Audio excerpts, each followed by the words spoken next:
Hello students, welcome back to our classes again. और आज हम करेंगे अपनी एक्सरसाइज 5.1 को फिनिश। अगर हम देखें क्वेश्चन नंबर, अगर आपका 13 देखते हो तो ये क्या एक तरीके से फिल इन द ब्लैंक्स है। और मैं सिर्फ फिल इन द ब्लैंक्स कम कहूँगा और रिविजन इन द ब्लैंक्स ज़्यादा है, क्योंकि एक तरीके से जितना आपने इस एक्सरसाइज में स्टडी किया है वो सब इसके अंदर आ चुका है। एक तरीके से डेफिनेशन लगा लीजिए या शॉर्ट में जो पॉइंट्स याद करने वाले थे वो लगा लीजिए। बस किसके फॉर्म में दे दिया? फिल इन द ब्लैंक्स के फॉर्म में, कि आपको देखते कितना आपने इस एक्सरसाइज में सीखा है। वैसे तो ये जो फिल इन द ब्लैंक्स है ये मुझे करवाने नहीं चाहिए थे, आप लोग खुद इतने ज़्यादा अच्छे से पढ़ चुके हो कि खुद भी इन्हें फिलअप कर सकते हो। फिर भी चलो देखते हैं, ट्राई करते हैं। If two angles are complementary then the sum of their measure is. अगर दो एंगल कॉम्प्लीमेंट्री है तो उनका सम कितना होगा? Yes, very good. तो किसने आंसर दिया था ये? तो आंसर इज 90 डिग्री। उसके बाद if two angles are supplementary then the sum of their measure is. अगर दोनों एंगल्स सप्लीमेंट्री है तो उनका सम कितना होगा? Very good, is 180 degree. Measure is 180 degree. ठीक है, वेरी गुड। अब बात करते हैं थर्ड की, two angles forming a linear pair. Linear pair क्या होता है? जैसे एक लाइन है, इसके ऊपर एक कोई भी रे बनाओ, ये दोनों एंगल्स आपके क्या बनते हैं? Linear pair. अब दोनों लीनियर पेयर कैसे होते हैं? जैसे कि मैंने बताया था, इन दोनों पेयर्स का सम कितना होता है? 180 डिग्री। और जो सम 180 होता है तो उसको क्या बोलते हैं? अभी अभी हमने सेकंड में किया है, तो क्या बोलेंगे इसको? सप्लीमेंट्री। तो उनसे क्या आ जाएगा? Supplementary. Okay, are supplement. Clear है? Now fourth, if two adjacent angles are supplementary. अगर दो एडजेसेंट एंगल, जैसे कि ये सेम यही है, एडजेसेंट एंगल कौन से होते हैं? जिनके पास कॉमन वर्टेक्स होता है, एक कॉमन आर्म होते हैं, और कॉमन आर्म के अलावा जो नॉन कॉमन आर्म बचती है वो कॉमन आर्म के कहाँ होते हैं? अपोजिट साइड होते हैं। उसको क्या बोलते हैं? Adjacent angle. तो ये दोनों एंगल लीनियर पेयर भी है और उसके साथ साथ क्या है? एडजेसेंट एंगल्स भी है। ठीक है, तो इन्होंने क्या कहा? If two adjacent angles are supplementary. Supplementary कब होंगे? जब उन दोनों का सम 180 डिग्री होगा। और 180 एक ही केस में हो सकता है, जब इस तरीके से एक लाइन पर बने हो। तो अगर वो सप्लीमेंट्री है तो वो क्या होने चाहिए? आपके लीनियर पेयर होने चाहिए। कैसे होने चाहिए? Linear pair. ठीक है, अगर ऐसा कोई कंडीशन आती है तो इन दिस कंडीशन ये एंगल्स कैसे हो जाएंगे? लीनियर पेयर बनाएंगे। ठीक है, कि दोबारा बता देता हूं, एडजेसेंट एंगल जब सप्लीमेंट्री होंगे, यानी कि दो एंगल्स जिनका सम 180 डिग्री हो जाए एडजेसेंट एंगल्स का, तो वो कौन से एंगल बनाएंगे? वो लीनियर पेयर बनाएंगे। ठीक है, याद रखना आपको। फिर देखते हैं, if two lines intersect at a point. दो लाइन इंटरसेक्ट करेंगी, ये कर दिया, दोनों line intersect. Then the vertical opposite angles always. ये वर्टिकल अपोजिट एंगल ऑलवेज कैसे रहेंगे? सभी को पता है कैसे रहने वाले हैं? इक्वल। आसान था। अब लास्ट देखते हैं, if two lines intersect at a point and if one pair of vertical opposite angles are acute. अब देखो, इसको थोड़ा ध्यान से देखने की जरूरत है। वैसे इतना टफ नहीं है, बस थोड़ा सा ध्यान से देखने की जरूरत है। मान लीजिए ये आपका क्या है? मैंने दो लाइंस ड्रॉ कर दी। ये आपका वर्टिकल अपोजिट एंगल्स का एक पेयर है और ये दोनों एंगल कैसे हैं? एक्यूट। तो आपको ये बताना है जो दूसरे वाला पेयर है ना, वो कैसा होगा? देखो भाई, सिंपल सी बात है, ये एक लाइन है, ये एंगल एक्यूट है। एक्यूट का मतलब होता है 90 डिग्री से छोटा। अगर मैं 80 डिग्री का एग्जाम्पल मान लूँ तो ठीक है, ठीक रहेगा, क्योंकि 80 भी क्या एक तरीके का एक्यूट है। अब ये क्या है? अगर मैं इन दोनों एंगल्स की बात करूं तो ये है लीनियर पेयर, और लीनियर पेयर कितने होते हैं? सप्लीमेंट्री, यानी कि 180 डिग्री होता है उनका सम।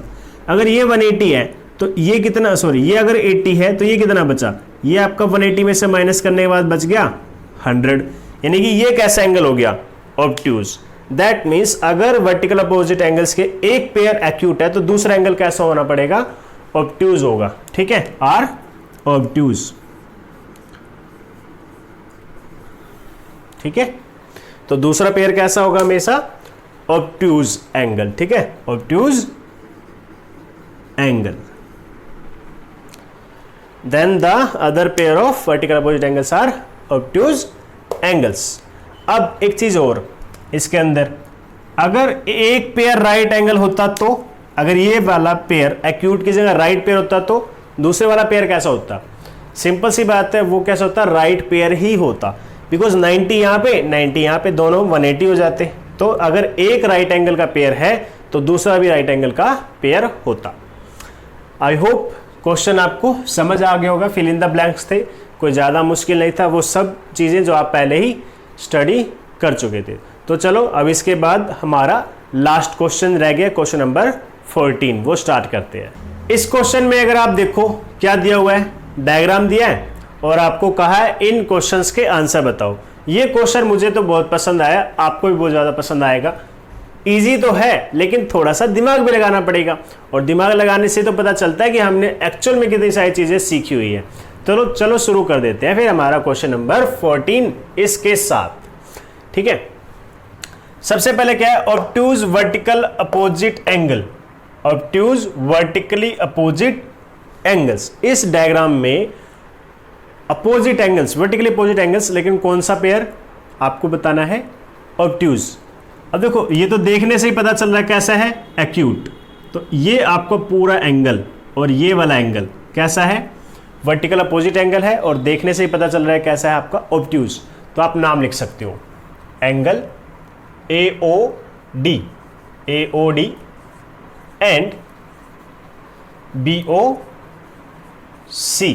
ये आपका एक पेयर हो गया जो कैसा है? ऑब्ट्यूज है, वर्टिकल अपोजिट एंगल है। ठीक है। Second, adjacent complementary angle.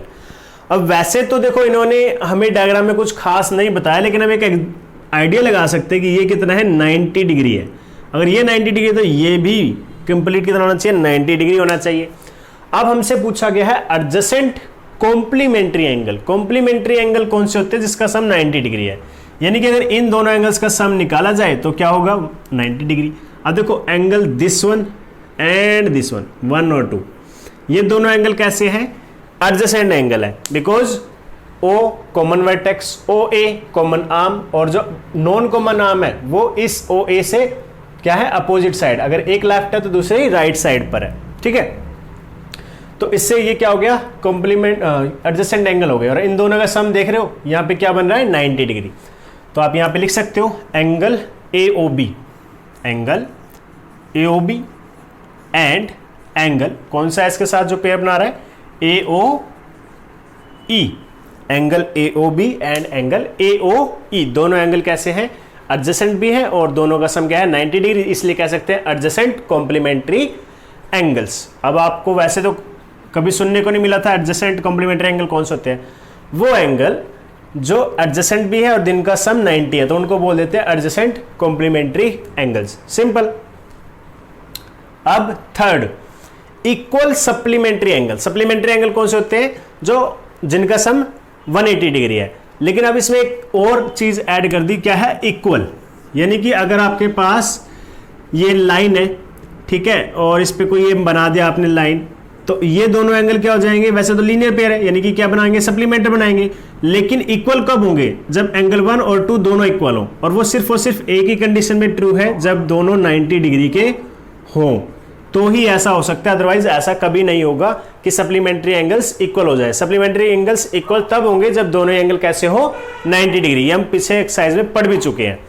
तो यहाँ पे 90 डिग्री कौन दिखाई दे रहे हैं? ये दोनों एंगल आपको 90 डिग्री दिखाई दे रहे हैं, BOE और DOE। तो आप लिख सकते हो एंगल BOE एंड DOE। ठीक है, BOE और DOE ये दोनों कैसे हैं? इक्वल भी हैं, और इन दोनों का सम 180 डिग्री भी आएगा, इसलिए सप्लीमेंट्री भी है। क्लियर? क्योंकि दोनों कैसे हैं? 90 डिग्री के हैं। अब fourth part, unequal supplementary angle. Supplementary यानी कि जिनका सम 180 है, और अनइक्वल, इक्वल नहीं होने चाहिए, यानी कि ये वाला पेयर छोड़ दो। अब देखते हैं कौन से हैं। अब देखो ये वाले एंगल्स, इनको हटा दूं पहले ताकि थोड़ा सा स्पेस बच जाए हमारे पास।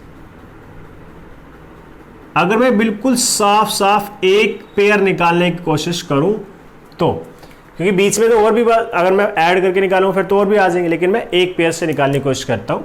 कौन कौन सा है, वो ये रहा एक पेयर, और ये पेयर कैसा है, अनइक्वल है, ठीक है, अनइक्वल है, और दोनों क्या है, लाइन पे बन रहे हैं तो सप्लीमेंट्री है। तो मैं कह सकता हूँ angle AOB and angle BOC, ये दोनों कैसे हैं, अनइक्वल सप्लीमेंट्री एंगल्स हैं, ठीक है। आई होप आपको ये क्लियर हो गया होगा। उसके अलावा आप ये भी लिख सकते हो, इसके साथ साथ एक और पेयर भी बना सकते हो, ये जो BOC और COD, ये दोनों आप पेयर बना सकते हो अगर आप चाहो तो। यहाँ पे BOC एंड COD, ये दोनों क्या है, सप्लीमेंट्री हैं, और दोनों कैसे हैं, अनइक्वल है, ठीक है। इक्वल थोड़ा ना है ये दोनों एंगल, एक एक्यूट है एक ऑब्टूज है, यानी कि छोटे बड़े एंगल है। अब फिफ्थ की बारी, एडजेसेंट एंगल्स होने चाहिए that do not form linear pair, ऐसे एडजेसेंट एंगल जो लीनियर पेयर नहीं बनाते। चलो मैं आपको यहाँ पे नंबरिंग डाल के बता देता हूँ, फिर नाम आसानी से लिख लेंगे। देखो लीनियर पेयर नहीं बनाना उनको, अगर लीनियर पेयर बनाया फिर उनका नाम नहीं लिखा जाएगा। तो ये O है, अब देखो एक तो ये हो गया, एक ये हो जाएगा 1 और 2, मैं लिख देता हूँ एंगल 1 2, एंगल 2 और 3, और एंगल 3 एंड 4, ठीक है। ये बनाएंगे आपका एडजेसेंट एंगल्स, और ये लीनियर पेयर भी नहीं बनाएंगे, ठीक है। 1 2 2 3 और 3 4, ठीक है, ये बना दिया हमने। और कोई बना सकते हो आप अगर चाहो तो। चलो इतना ही काफ़ी है, 3 काफ़ी है। वैसे तो और भी निकाल लेंगे हम, अगर ओवरलैप करके जाऊं तो इससे ज़्यादा निकाल सकता हूं, लेकिन अभी 3 काफ़ी है हमारे लिए, ठीक है, ज़्यादा प्रॉब्लम नहीं लेंगे हम। तो एडजेसेंट एंगल्स कौन कौन से, 1 और 2। 1 और 2 का क्या नाम है आपका, ब्रैकेट में रख लो इनको, ठीक है, AOB कोमा एंगल AOC, या क्या नाम है उसका, AOE। दूसरा कौन सा पेयर बता था, 2 एंड 3, तो 2 कौन सा है, एंगल AOE और DOE। तीसरा पेयर कौन सा बताया था मैंने, 3 और 4, यानी कि DOE, एंगल का साइन लगाओ, DOE कोमा 4 एंगल कौन सा था, DOC, एंगल DOC, और यहां पे आपका आंसर फिनिश, ठीक है। वैसे तो हम यहां से 1-2 एंगल्स और भी निकाल सकते हैं, लेकिन ज़रूरत नहीं है, इतने से काम चल जाएगा। तो आई होप आपको ये सब चीज़ें समझ में आ गई होंगी। अगर नहीं आई है तो हम तो एक ही डायलॉग है हमारे पास, वीडियो को दोबारा से देखो। फिर भी अगर कोई प्रॉब्लम आती है तो आप मुझसे पर्सनली भी पूछ सकते, कमेंट करके पूछ सकते हो, या फिर आप क्या कर सकते हो, ग्रुप में पूछ सकते हो, ठीक है। और आई होप कि आपको समझ आ गया, घर पे अच्छे से काम कर रहे हो और अपने बड़ों का कहना मान रहे हो। तो स्टूडेंट्स, मैं बस यही चाहता हूँ कि आप अच्छे स्टूडेंट्स बने, अपने पेरेंट्स की रिस्पेक्ट करें, ठीक है, उनका कहना भी माने और अपने टीचर्स का भी कहना माने। और टीचर्स आपको सिर्फ इतना ही कहते हैं कि आप अपना ध्यान रखें और अपना काम बिल्कुल टाइम से करते रहें। तो बस आज की वीडियो में इतना ही। Thank you, have a good day.